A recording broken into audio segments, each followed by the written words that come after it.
It is our traditions, ceremonies, and rituals. Each small detail carries a deep layer of our ancestors' wisdom. It is our pride, our treasure, our national encyclopedia. Let's turn the pages of this encyclopedia together.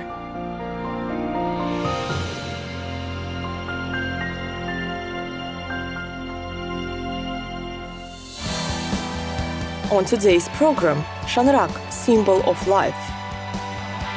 Akbusara, sacred threshold. Interior designed with certain purpose.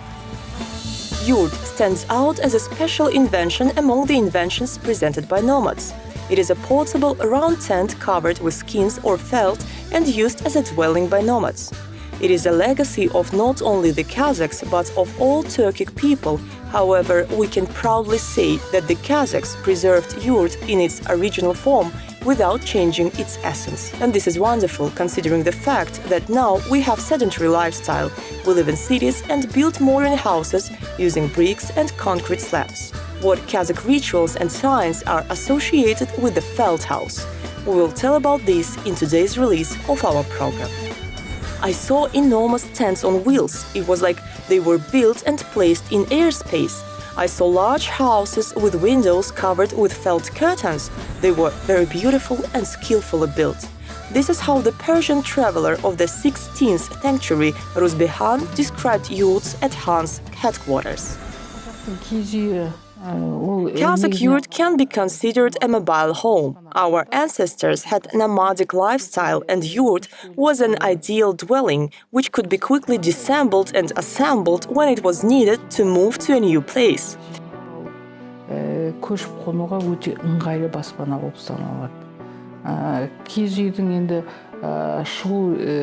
The origin of yurt dates back to the early stages of our era, when people used two-wheeled carts.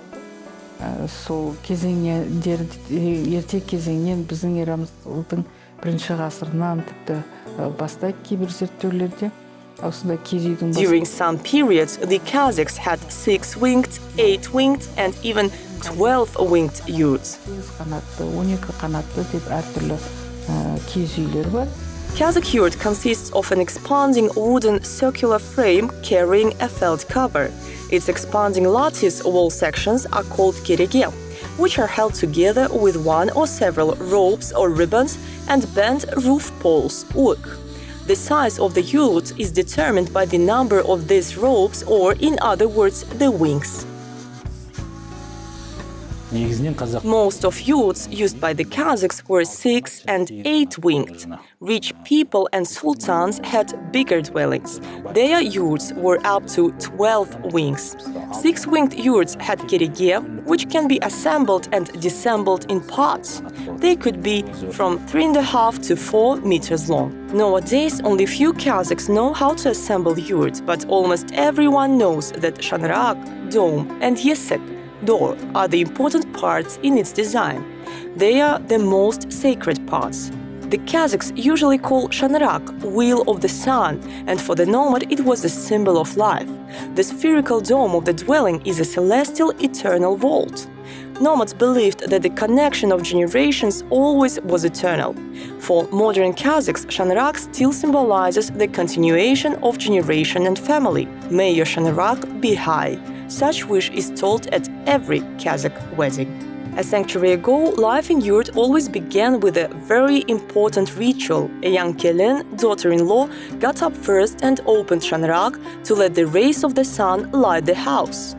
The modern Kazakhs still remember this duty of kelin, who is responsible for comfort and warmth in home. It is noteworthy that shanrak was passed from generation to generation as heritage. The accumulation of stains of smoke could show the age of shanrak. Shanrak became darker because of smoke passing through it. That's why we still call parents' home, our family home, Kara Shanrak. Even during the difficult times, shanrak had never been burned down or left in the steppe. According to the stories of the elders, it was not customary to talk when they placed the symbol of the sun, shanrak, during assembling of yurt. It was believed that there must be silence during arranging a great thing.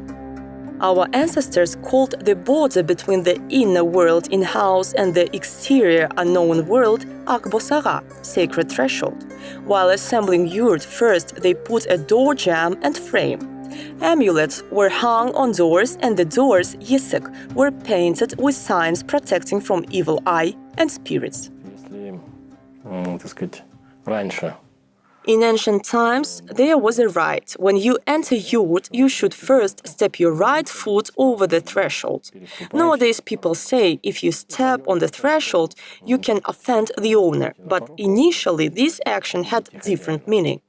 To step on the threshold means that you have very sad news to say to this house. In old days, the messenger stepped on the threshold before telling about the death of certain person.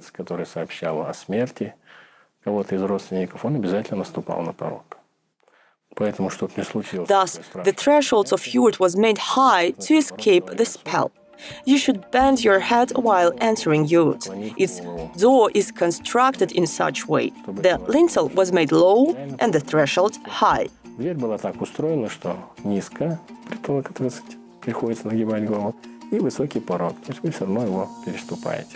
In old days, the inflated stomach of the animal was tied to shanrak. Our ancestors believed that this would lead to wealth and prosperity. Another sign is that children were forbidden to run around the yurt. Bahit Kairbekov writes in his book World of Nomads. Thus, they are making the same actions as shamans. They take responsibility for the fate of this house, all its problems and troubles, and this, of course, can affect their health.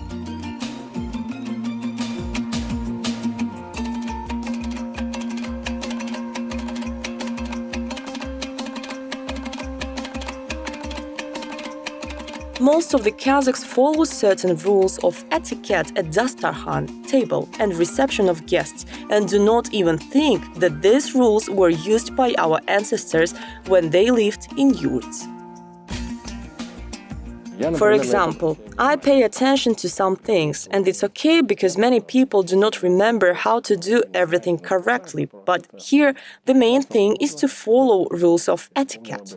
Let's consider the concept tur. It is an honorable place in house.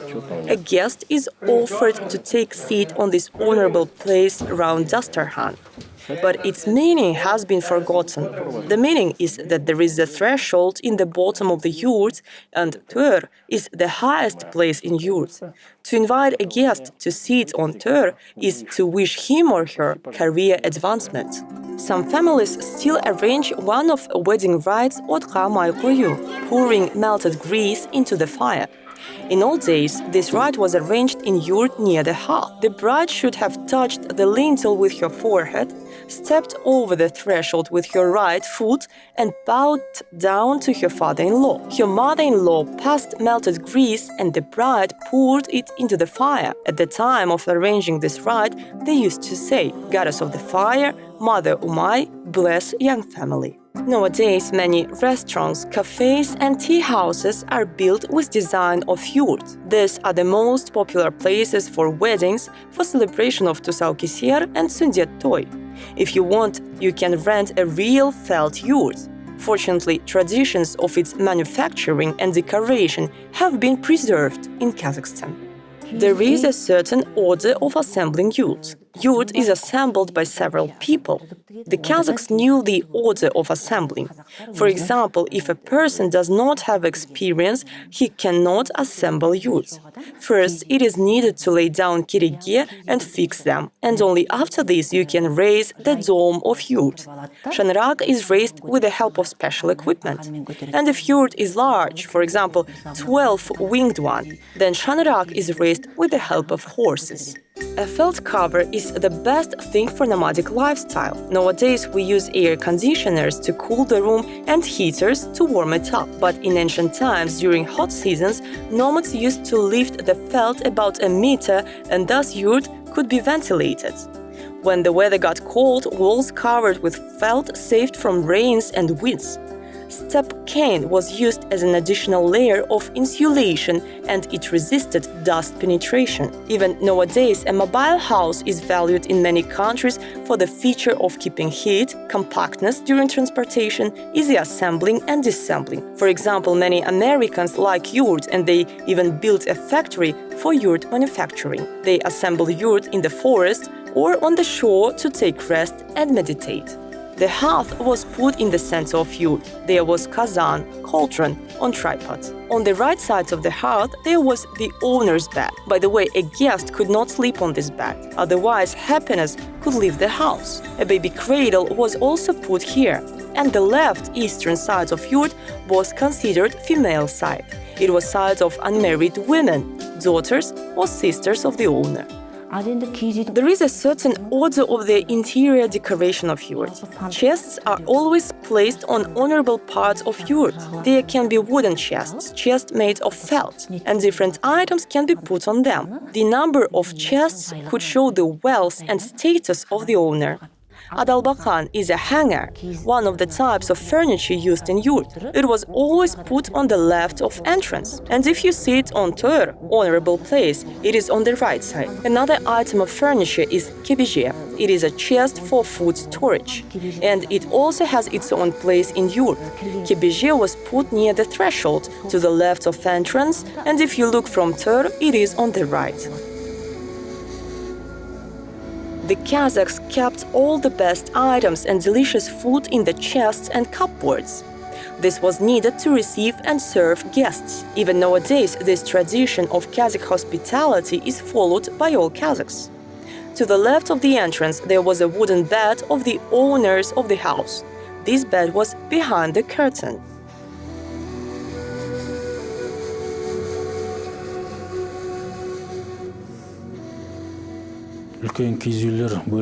A large yurt was divided into several rooms by curtains. For example, there are houses that are close to each other, so the Kazakhs used to put two yurts together. If there was a lady who was going to marry, her part of yurt was separated with curtain, or sometimes there was a separate yurt. This is the origin of such signs, as one cannot sit down on the bed of a young lady. Nomads and the Mongols had such superstition. Even if curtain was not hung, her bed was separated with thread.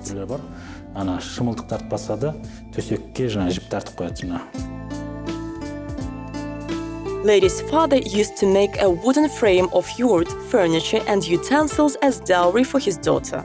Mother of the future bride used to prepare bedding, but shanrak was always put by the groom.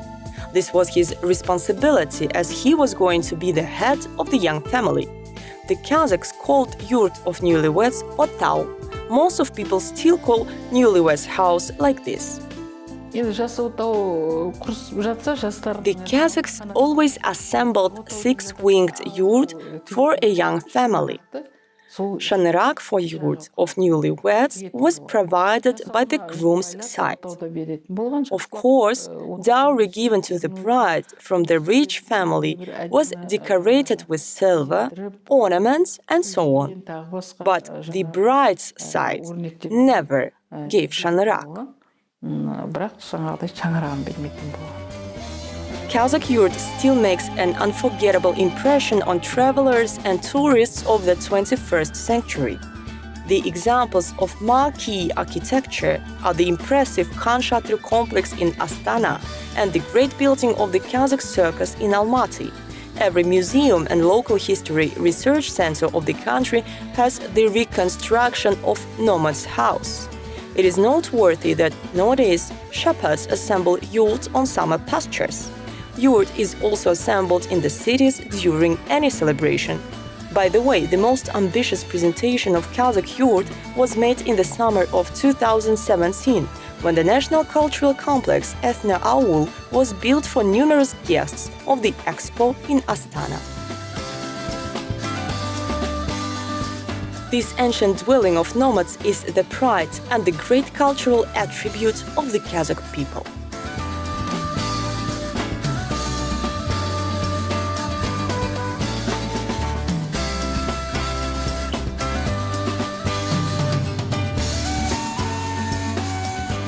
The Kazakh village does not exist in the way it used to be, and there are no nomads, wandering people. But most of prairie folkways and traditions still surround us. We follow them, but we not always know what they mean.